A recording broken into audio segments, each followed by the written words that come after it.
First கொத்தமல்லி இலையெல்லாம் நான் எடுத்துகிட்டு இதை க்ளீன் பண்ணுறேன். இந்த தண்டை வேஸ்ட் பண்ணாதீங்க. ரசத்துக்கு நல்லா தட்டி போடலாம். அதை ஃப்ரிட்ஜில் அப்படியே எடுத்து வைங்க.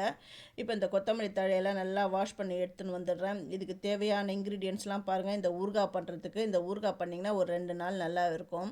அதுவும் கைப்படாமையும் ஈரம் படாமல் இருக்கணும். அப்படி இருந்தால் 2 நாள் கூட தாராளமாக வச்சுக்கலாம். இதுக்கு உளுந்தம்பருப்பு, கடலைப்பருப்பு, இஞ்சி, அப்புறம் புளி, காஞ்ச மிளகா, பெருங்காயம். காஞ்ச மிளகா ஒரு 10 காஞ்ச மிளகா நான் எடுத்திருக்கேன். நான் வந்து 2 கட்டு கொத்தமல்லி தான் நான் எடுத்திருக்கேன். ஃபஸ்ட்டு காஞ்ச மிளகாலாம் வறுத்துட்டு இந்த பருப்பு எல்லாத்தையும் சேர்த்து நான் வறுத்து எடுத்துக்கிறேன்.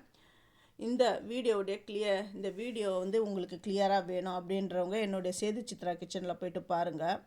அதில் கிளியராக அளவுகளோடு நான் சொல்லியிருக்கிறேன். இப்போ இந்த பருப்புலாம் நல்லா செவக்க வறுபட்டுடுது. இதெல்லாம் நான் எடுத்து வச்சுட்றேன். இப்போ இதெல்லாம் நல்லா வறுத்துட்டு நல்லா ஆற விடணும். இஞ்சி அப்புறம் இந்த புளியும் சேர்த்து நல்லா வதங்கணும். எண்ணெயிலேயே நல்லா வதங்கி வரணும்.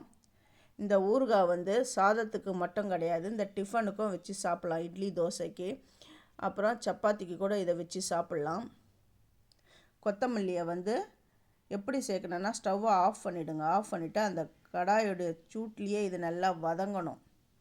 ரொம்ப வதக்கினீங்கன்னா இதில் கசப்புத்தன்மை வந்துடும். அதனால் ஸ்டவ்வை ஆஃப் பண்ணிவிட்டு தான் இதை நல்லா வதக்கணும். வதக்கிட்டு ஆற விட்டுட்டு மிக்ஸி ஜாரில் சேர்த்து நல்லா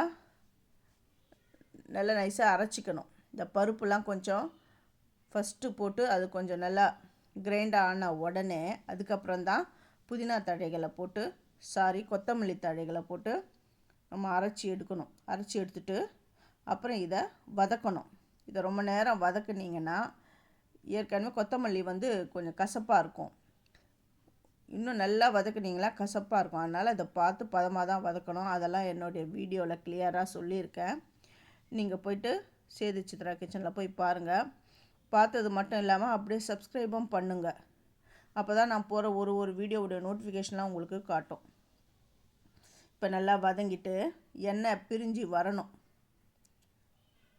அந்த அளவுக்கு வதக்கணும். இது வதக்கிறதுக்கு வந்து ரொம்ப நேரம் ஆகாது, கொஞ்சம் நேரம்தான் ஆகும். இது போட்டு சட்டுன்னு வதக்கிடலாம். அடுப்பை வந்து நம்ம வந்து எப்போவுமே மீடியமில் தான் வச்சு செய்யணும். இது ஓரம்லாம் லைட்டாக எண்ணெய் கசிஞ்சு வருது. இந்த டைமில் இதை நல்லா ஆற விட்டு ஒரு டிஃபன் பாக்ஸில் போட்டு வச்சுக்கணும். சூப்பரான புதினா துவையல், கொத்தமல்லி ஊறுகாய் ரெடி ஆகிடுது. இதை நீங்கள் உங்கள் வீட்டிலையும் செஞ்சு பாருங்கள். உங்கள் ஃப்ரெண்ட்ஸுக்கும் பிடிச்சிருந்தா ஷேர் பண்ணுங்க.